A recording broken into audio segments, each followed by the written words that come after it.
کثافت او قدر خدا کن او قسم بوزای دستما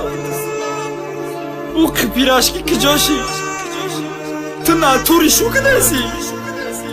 فودا دایو تد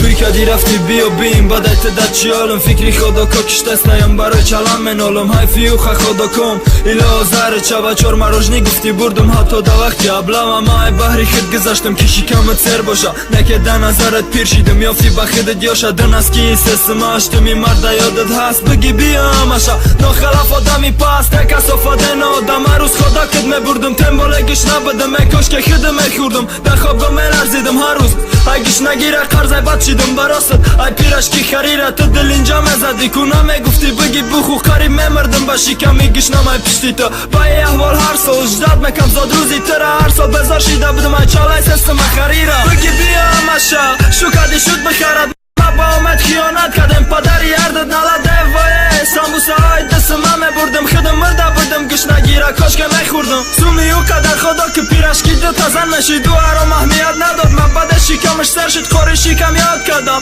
چرکای گردناتا یاد کردم بینی دراسته حتی تو بوی پاتا باور که نو بوی پات تو زیر دیاده خریده میگی بالای گشتم اوش با چک کده پاه بوی عجایب نست در جهان سروران کنک شمال بوی موی ترشته دیاد مادک ده ساله سرشوی جانم با خودت بود وقتی تو قگی ترسیدنم از چشمای بلقت لوای کفید نگید روی چومای بقاش یاد کدم شپیشکای سرده در پشم باشی کار سواری کوچک تا پاک کنی پش بدنت منم اخول بد افسوس اصلا بردنم تو جای خطا داری تو ازیر در دلی خوشارم برگر پیرشکی نه دیگه فقط شاورمات میارم